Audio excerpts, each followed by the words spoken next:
The following was originally published in 2018, and while I stand by the critiques of The Last Jedi I make, I deeply regret any direct personal attacks I make against Rian Johnson, Kathleen Kennedy, or any other employee of Lucasfilm. Those comments were made in anger and frustration, and I will do a separate video about that after this series. This is the part of the video that I generally take time out to thank my newest patron supporters, but today I want to thank not just my patron supporters, but all of you. As of yesterday, I hit 5,000 subscribers, and I just want to give a shout out to all my viewers. Thank you so much for helping this channel grow. Now, before we get started, a few people pointed out that it seemed like I was being a little too nice to the film, giving high marks for visual effects, cinematography, action, etc., while knocking it for story, characters, and stuff like that. Well, let me just say this. Yeah, The Last Jedi has some great visuals. It has some great action sequences. It has good cinematography. It also has pretty well done action throughout. But that's the point. The action-heavy opening of this film benefited from that, as will the other action-heavy parts of the film. But we're now getting into the real story, which is not going to benefit quite as much, because this Star Wars film is not a particularly action-heavy film. We'll see this pretty clearly in today's installment as we get to meet the legendary Luke Skywalker. Ugh.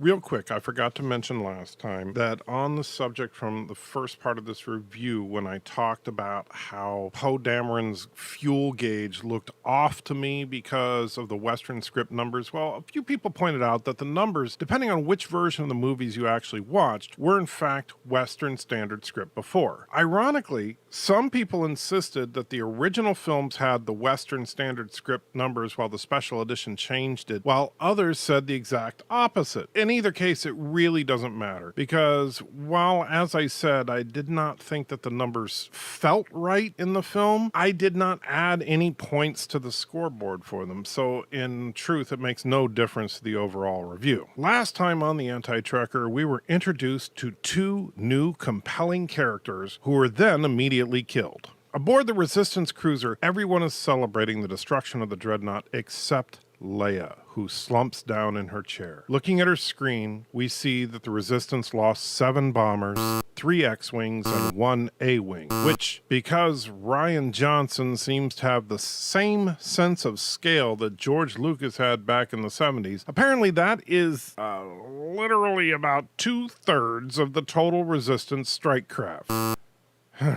Meanwhile, aboard Hux's Star Destroyer, they watch the Dreadnought explode, and I guess it never really occurred to them to actually attack the Resistance, but whatever, the Force. Oh, and one more time, since they just can't seem to get this into their heads, there is no gravity in space. the Resistance jumps away, and Hux is literally about to cry. Just before Hux can shed a tear, however, Snoke Skype calls him and tosses Hux face first into the floor for his incompetence. Before Snoke kills Hux, he explains that the Resistance cannot escape because, as he says, they are tied to the end of a string. Later, of course, we will learn that this means that they can track them through hyperspace. But herein lays the stupidity of this scene. Hux knew they could track him, which could explain why they did not destroy them right away. One possible explanation would be that they wanted them to lead the First Order to any additional bases they may have. fine. I would be cool with that. But no, based on Hux's reaction to them jumping away, he was genuinely disappointed by the battle. So he did intend to kill them.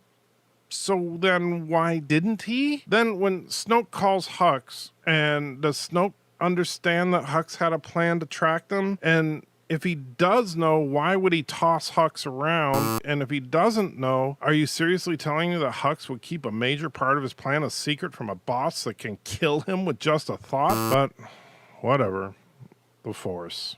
Next up, we see a cool shot of the Resistance cruiser in hyperspace. And then we see Finn in what looks like a medical pod from the film Prometheus. Finn remembers how that movie turned out and wakes up. And apparently is in a room with an EKG machine, an old school IV, about a dozen space heaters, and about 80 pressurized containers of propane.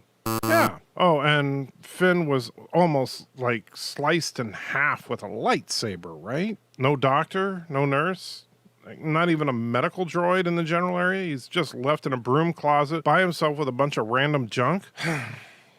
The Force. So, in what is supposed to pass as really great slapstick humor, Finn falls out of his bed for no reason whatsoever. But hey, it sure was funny, right? Also really funny, apparently, is that the medical suit he was wearing is designed to keep him alive, but just start spraying liquid in every direction if he takes any kind of significant impact because, hey, it's for the kids.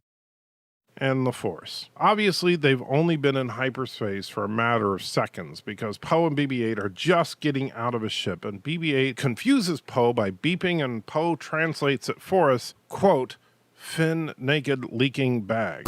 And then we see the apparently hilarious sight of Finn wandering aimlessly in a state of shock as people run around him ignoring him because the Force.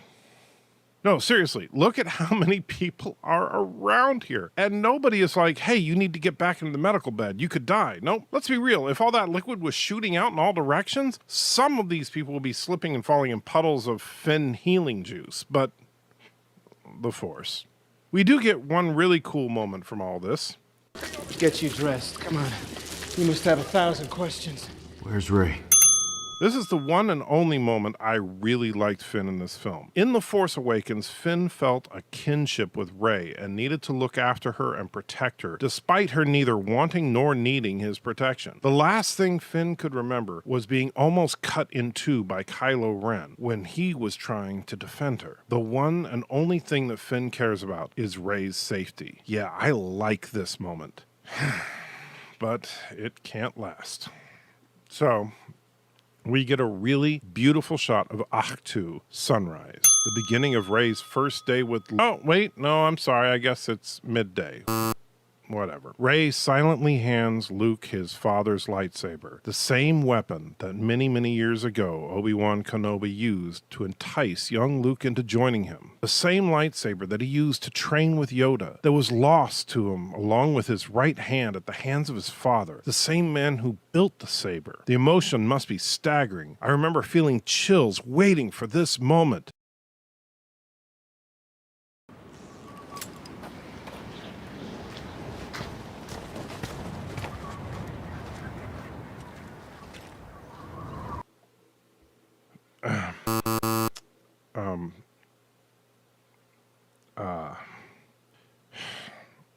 Words fail me.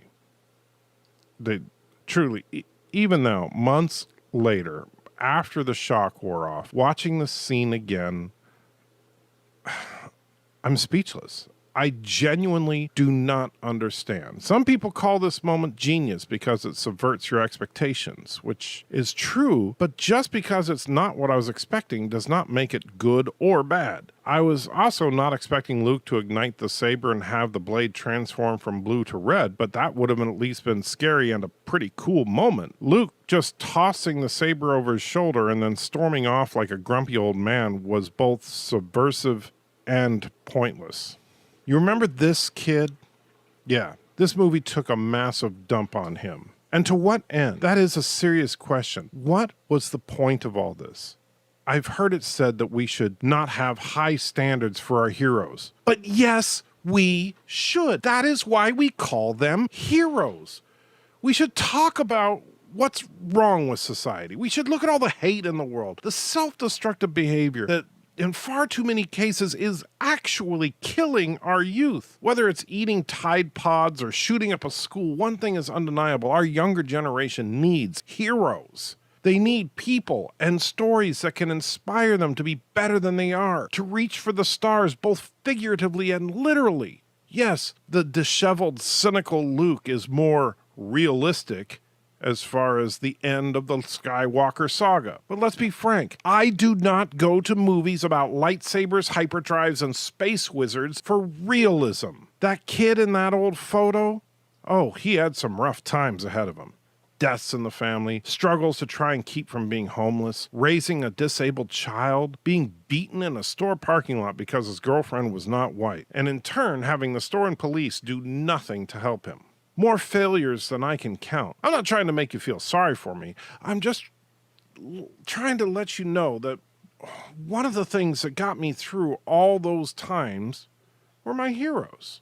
I'm not going to say that I would not have made it without Star Wars, but that fantasy could help me get through some tough times, and they made them just a little less tough. To this very day, there are some movies or TV shows that I can put on and make a bad day a little more bearable. And for some reason that I truly cannot fathom, Rian Johnson thinks that is a bad thing. We need to make our heroes darker, more conflicted, and downright evil at times because...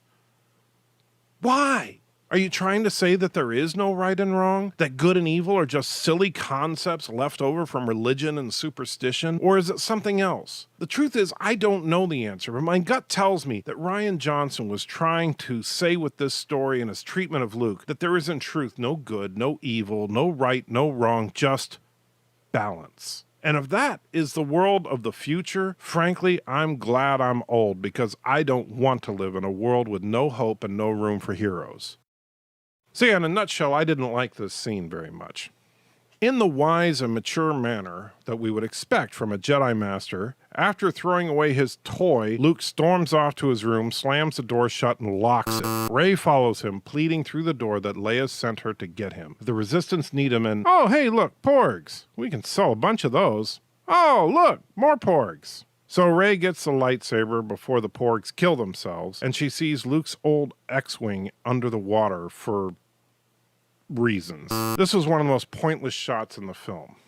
I've spoken before about Chekhov's gun, the idea that if you're going to set something up in a story, you need to have it pay off later. Showing this X-Wing could set up Luke flying back to Crate at the end of the film, but no. And even if you want to say, well, that's just setting it up and then not paying it off, that's subversion and therefore brilliant because you're an idiot or something, fine. Then tell me, how did Luke pilot the X-Wing here without an astromech droid? And if you say he didn't need one, please show me any example of an X-Wing able to fly without an astromech droid. Yeah, I know. The Force. Next, we see something that some of the uber nerds get all excited about. They say that it's a red kyber crystal, but then they do nothing with it, so who cares? Oh, look, over there, the doohickey from that video game. But they don't do anything with that either, so who cares? So Luke is moping around and he refuses to answer the door because, you know, he's old and cynical because that's subversive and therefore genius. Well, Chewbacca does not find it all that entertaining, so he just busts the door down. Chewie comes in and growls at Luke. Luke then asks Rey how they found him, and she says that they'll Wait. Why didn't he ask her that when they first showed up, when she was handing him the lightsaber at the top of the mountain? Yeah, I know. The Force. So Luke realizes that Chewie would not be without his best friend. So with a look of absolute terror, Luke asks with a trembling voice, "Where is Han?" And we never get to see that question answered, and it's never brought up again because the Force. Next, we see the unfinished set for Snoke's throne room. At least I hope it's unfinished, or wait, maybe this was a real thing. Okay, boss. I have a great idea for Supreme Leader Snoke's throne room. Tell me, what have you got? We start out with a huge room painted red. Oh, I like it so far. Then what? Then, and here's the best part, we do nothing. It's just a really big red room. No fancy control panels, no windows, just a big red wall and shiny floors. That is the best idea ever. It will subvert their expectations.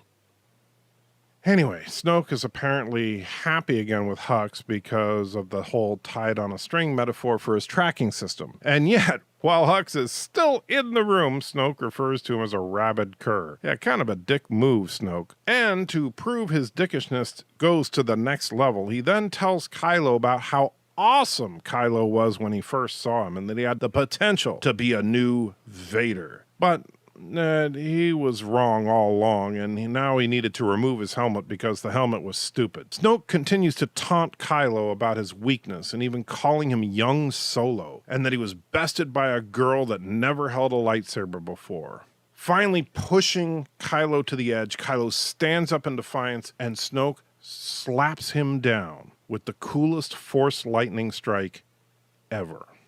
Snoke continues talking about how Skywalker is still alive and how he thought that Kylo would be the one to kill him, but no, he's not worthy. He's no Vader. He's just a child in a mask. Then to prove Snoke is correct, Kylo goes into the elevator and throws a temper tantrum. When Kylo comes out of the elevator, he orders that his ship be prepared.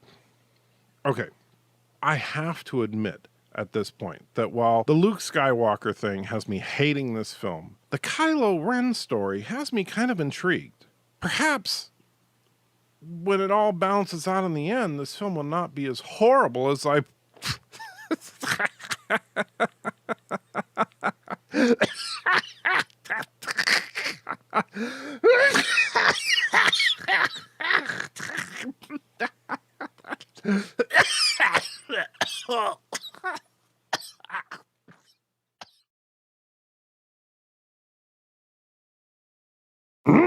Hit the like button, you will. Likes lead to comments. Comments lead to conversations.